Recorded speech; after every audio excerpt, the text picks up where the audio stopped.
আমি দেশ ছাড়বো না, আমি বাইরে থেকে ফিরে আসছি, আমি দেশেই থাকবো, আমার বাচ্চা এই দেশেই বড় হবে, এইখানেই থাকবে। 10% প্ল্যান সাকসেসফুল হবে, বাকি 90%ই ফেল মারবে। তাহলে প্ল্যান করে আসলে দিন শেষে সফল হওয়াটা very difficult. So who are you today?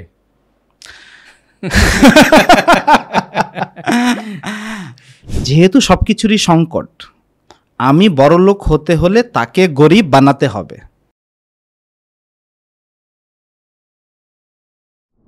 আমরা যদি আজকে আমাদের এই বাচ্চাদেরকে ফিউচারের জন্য রেডি না করতে পারি with the right skills like creativity, problem solving skill, emotional intelligence, moral values and ethics, তাহলে আসলে আমাদের দেশটা যে দিকে যাবে ওইটাকে হ্যান্ডেল করার মতো ক্যাপাসিটি অ্যাজ এ সোসাইটি আমাদের নাই। And this is a problem, such a massive problem that আমার মতো এক ওয়ালিউল্লাহ ভুইয়া ওইখানে যদি সারা জীবনও দিয়ে দেয়, স্টিল আমি হয়তো এই প্রবলেমের শেষ পর্যন্ত যেতে পারবো না। So this is a problem worth trying to solve. So that's why I decided যে this is what I should do.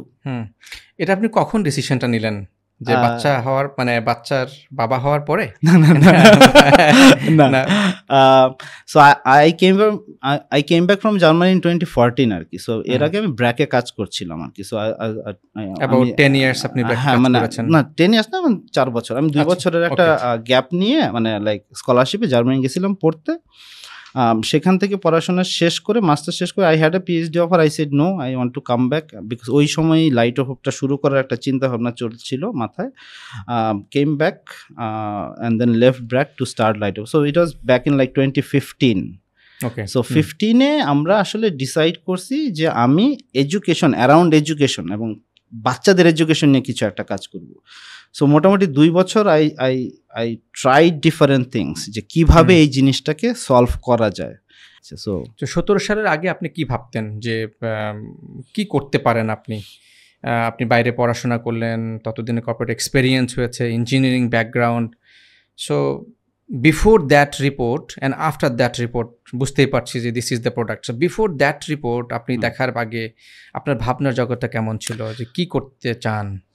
So তখন যে বিষয়টা ছিল, আমি রিয়েলাইজ করেছি ব্র্যাকে যখন আমরা জয়েন করি তখন দেয়ার ওয়াজ আমরা ইয়াং প্রফেশনাল হিসেবে জয়েন করি। So I was in the second batch, and in the history of BRAC I was the first electrical engineer to actually join ব্র্যাকে আর কি, ওয়াইপি প্রোগ্রামে। So there was this exercise called root cause analysis. এবং এইখানে আমরা যখন join করলাম 25 জন একদম ইয়াং ফ্রেশ পিপল, হ্যাঁ, কেউ কেউ হয়তো 1-2 বছর জব করছে।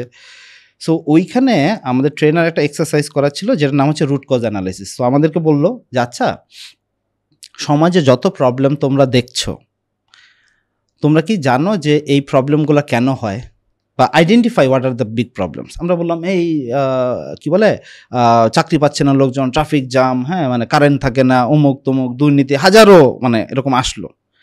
তখন উনি একটা একটা করে ধরলেন। আচ্ছা বললেন, আচ্ছা কেন চাকরি নাই? কেন চাকরি নাই? কারণ চাকরি তৈরি হয় না। বা কেউ কেউ বললো যে ও পড়াশোনা ঠিক মতো হয় নাই, এডুকেশন ঠিক মতো না। তো বলছে এইটা কেন হয় না? তাহলে আচ্ছা এইটা হয় না কারণ এইটা কেন হয় না? এইটা। সো এইভাবে করে he was asking why this is happening. And then সব কিছু এসে একটা দেখা যাচ্ছিল, শেষে এসে একটা মূলে আসলো, which is the root cause. This is the single one cause that this 25 fresh brilliant পিপলের সারাদিনের এক্সারসাইজে দিন শেষে এসে যেটাতে ঠেকলো সেটা হচ্ছে ল্যাক অফ কোয়ালিটি এডুকেশন। আচ্ছা, যেটার কারণে এই সব কিছু প্রবলেম যখন আমরা দেখছি। অ্যান্ড বাই দ্য ওয়ে, যখন কোয়ালিটি এডুকেশন আমরা বলছি, আমরা বোঝাচ্ছি না যে ম্যাথ সায়েন্স ল্যাঙ্গুয়েজ, আমরা বোঝাচ্ছি ট্রেনিং অফ মাইন্ড অ্যান্ড একটা প্রপার এডুকেশন যেটাকে বলে, which is like being a good human being, সেই এডুকেশনটা। ওকে, মোরাল, পারিবারিক শিক্ষা, ভ্যালুজ, এগুলা, রাইট, লাইক এই জিনিসগুলো যেটা আসলে প্রপার স্কুলিং সিস্টেম তো ব্রিটিশরা এসে শুরু করছে আমাদের এখানে। এর আগে তো স্কুল ছিল না আমাদের, হ্যাঁ। তো স্কুল ব্যাপারটাই তো মাত্র কয়েকশো বছর আগের। তো তার আগে কি মানুষজন কি অশিক্ষিত ছিল? তা তো নিশ্চয়ই না, শিক্ষিত তো হইতো। তাহলে সেই শিক্ষার সংজ্ঞা ডিফারেন্ট ছিল। তো আমরা সেই আঙ্গিকে বলছি আর কি। সো তখন আমার কাছে that was A profound learning. First of all this exercise যে আমরা যা কিছু দেখি প্রবলেম, আসলে ওগুলো অনেকটা জ্বরের মতোই। ওটা হচ্ছে সিমটম, জ্বরটা রোগ না, রোগটা অন্য কিছু আছে ভেতরে। তেমনিভাবে আমরা যেসব জিনিস দেখি, বেকারত্ব, হ্যাঁ, দুর্নীতি বা লাইক ইলেকট্রিসিটি নাই, ট্রাফিক জ্যাম, হয়তো এগুলোর ভেতরে আরো গভীরে কোনো একটা রুট কজ আছে। So if you are an entrepreneur, your job is basically to find out what are the root causes. সেটা একটাও হইতে পারে, দুইটাও হইতে পারে, তিনটাও হইতে পারে। So if you can get down to that root causes and address those root causes, then solution automatic, ওইটাই দেন আসলে solution.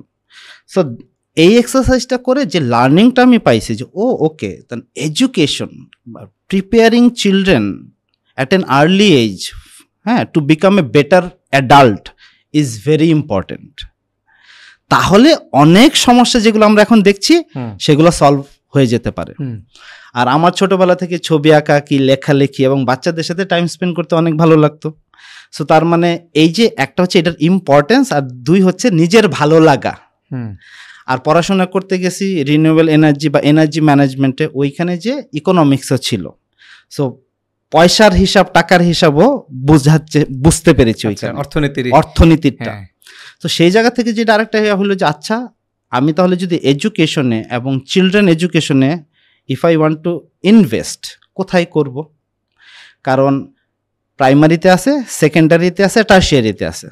তখন আমি দেখলাম যে বাংলাদেশ আমাদের এখন ডেভেলপমেন্ট স্টেজটা যেটা, এখানে আপনি যদি প্রাইমারি লেভেলে ইনভেস্ট করেন, you get the highest return on investment compare to let's say tertiary.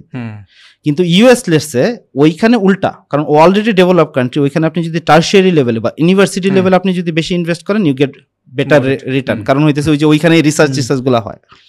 তো দেন দ্য নেক্সট কোয়েশ্চেন ওয়াজ, আচ্ছা আমার পকেটে তো এত টাকা নাই, লেটস সে আমার পকেটে 100 টাকা আছে, প্রাইমারি এডুকেশন তো অনেক কিছু করার আছে, বিগ প্রবলেম, রাইট, অনেক কিছু করার আছে। সো তাহলে ওইখানে আমি কি করবো? আমি কি টিচার ট্রেনিং করাবো? আমি কি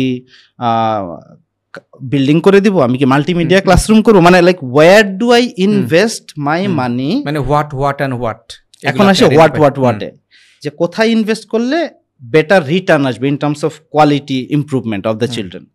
দেন আমরা দেখলাম যে দুইটা জায়গাতে যদি আমরা প্রাইমারি এডুকেশনের অ্যাজ এ হোল দুইটা জায়গাতে যদি ইনভেস্ট করা হয়, you get the highest return. একটা হচ্ছে আপনি যদি মেক শিওর করতে পারেন যে স্কুলটাতে বাচ্চারা যাচ্ছে সেই স্কুলে এমন একটা লাইব্রেরি করে দেওয়া যেখানে এমন কিছু ভালো ভালো বই বিভিন্ন থিমের বিভিন্ন টপিকের দেন, এবং বাচ্চারা যদি ওইটা অ্যাক্সেস করতে পারে এবং রেগুলার পড়তে পারে, তাহলে ওর রিডিং স্কিল থেকে শুরু করে ওর থিঙ্কিং স্কিল, এবং ওইখানে যদি আপনি ডিফারেন্ট থিমের বই দেন, তাহলে ওর যে ওভারঅল ডেভেলপমেন্ট, এইটার return on investment is the highest. আর সেকেন্ড হচ্ছে যে if you invest on the teachers, একটু জাস্ট জানতে চাই যে আপনার ইনভেস্টমেন্ট না যে কারোর, এনিওয়ান, কারেক্ট। সো গভর্নমেন্ট যদি ইনভেস্ট করতে চায়, that's where they should invest, even parents, right, even parents, the schools, anybody. So আমার again coming down to the point যে আমার কাছে 100 টাকা আছে, আমি একটা স্কুলের ওভারঅল ডেভেলপমেন্ট চাচ্ছি, তাহলে আমি কোথায় খরচ করব? নাম্বার 1, মেকিং শিওর যে ইউ হ্যাভ এ সিস্টেম যেখানে প্রচুর বই আছে, বাচ্চারা যেন পড়াশোনার বই, মানে বাংলা, অঙ্ক, ইংরেজির বাইরে ওইখান থেকে অ্যাক্সেস পাচ্ছে এবং নিজে নিজে মানে শিখছে। বই তো আছেই, এখন তো ট্র্যাডিশনালি আমাদের ওগুলো তো টেক্সট বই আছে, টেক্সট বইয়ের বাইরে। দ্বিতীয় হচ্ছে যে টিচারদের ডেভেলপমেন্টে, are this teacher good, are they trained, right, like so এই জায়গাটাতে হইতেছে if you invest you get the second highest return on investment. যখন আমরা এইটা পেলাম, সো 15 to 17, এই যে আপনি বললেন যে এই পিরিয়ডটাতে আমার থিঙ্কিং প্রসেস কি ছিল? আমার থিঙ্কিং প্রসেস ছিল যে যেহেতু I am just starting out, I will invest in these two areas. So I started to set up libraries. I started to provide training to the teachers. I started to provide better contents, right? So এই জায়গাটাতে আমরা we started investing a lot. তো তখন যখন আপনি শুরু করলেন, so what was the picture? যে আমি যদি বলি যে আমি এটা শুরু করছি, আজ থেকে 40 বছর পরে আমি এই জায়গায় দেখতে চাই, একটা গোল না, আমি কেন শুরু করলাম, তার যে রিজন যে আপনি যা দেখছেন আগামী দিনের ভবিষ্যৎ, we have to solve this big problem. এখন প্রবলেম সলিউশন করতে করতে আপনি কত দূরে যাবেন আপনার জীবদ্দশায়, এটা কি ভেবে দেখেছেন? কারণ স্টিফেন কভি একটা জিনিস বলে যে begin from the end in mind. হ্যাঁ, so what was the end picture in your mind যখন শুরু করেছেন? সো আমার ইয়াটা ছিল যে the problem that I am trying to solve, এটা আমার এক জেনারেশন, মানে আমি এক ওয়ালিউল্লাহ ভুইয়া শেষ করে যেতে পারবো না, there will be a lot of work undone.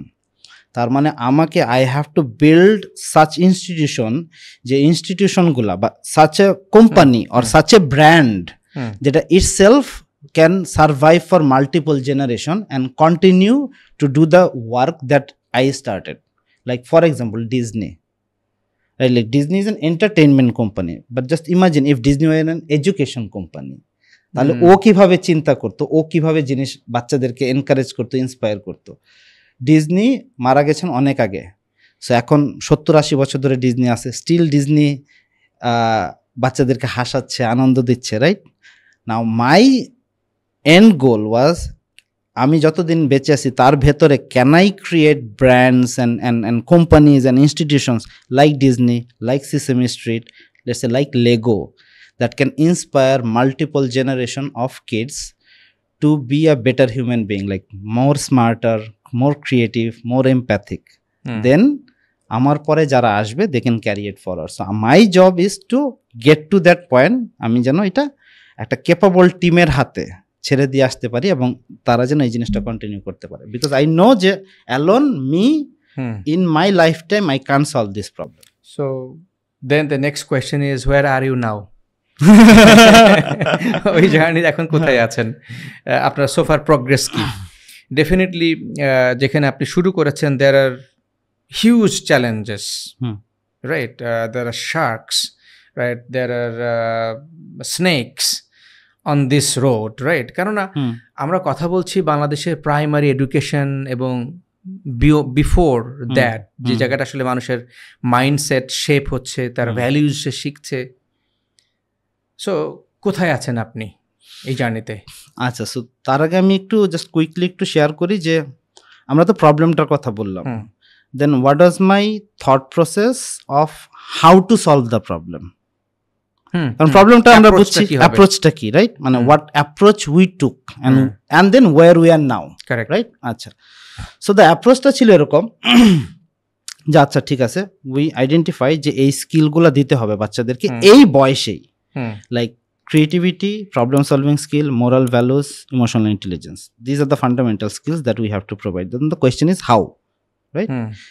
কে শিখাবে এগুলাকে, কিভাবে শিখবে, কিভাবে শিখবে বাচ্চারা, রাইট? সো প্রথম ইয়াটা ছিল যে প্রথম এমন একটা জিনিস তৈরি করতে হবে, এমন কিছু কন্টেন্ট, এমন কিছু প্রোডাক্ট, এমন কিছু লার্নিং ম্যাটেরিয়াল তৈরি করতে হবে যেগুলো বাচ্চারা নিজেরা ইউজ করবে, করে নিজে নিজে এই স্কিলগুলা যতটুকু পারে সে আত্মস্থ করবে, right?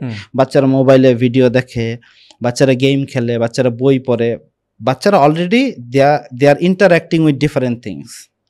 Can I create content, যেই কন্টেন্টগুলো বাচ্চারা সরাসরি ইউজ করবে, কনজিউম করবে এবং নিজের অজান্তেই ধীরে ধীরে এই স্কিলগুলো তৈরি করে ফেলবে? That should be one. এবং এইটার অ্যাপ্রোচটা হবে এরকম যে বাচ্চারা তো আজকাল কারো কথা ওইভাবে শোনে না, বাবা মার কথা শোনে না, প্যারেন্টস কার কথা শোনে, সুপার হিরোর কথা শোনে, রাইট? সো তার মানে যখন আমরা এই কন্টেন্ট ডেলিভারি করব বা কন্টেন্ট মানে বলবো বাচ্চাকে, আমি যদি বলি Waliullah Bhuiyan I always tell the truth, কয়টা বাচ্চা শুনবে? কিন্তু স্পাইডারম্যান যদি বলে সিনেমা শেষে সুইং করে যাওয়ার আগে, kids always tell the truth, তাহলে অন্তত যেসব বাচ্চারা দেখতেছে ওরা পরবর্তী 1 মাস অন্তত সত্যি কথা বলার একটু চেষ্টা করবে। So characters has a lot of power,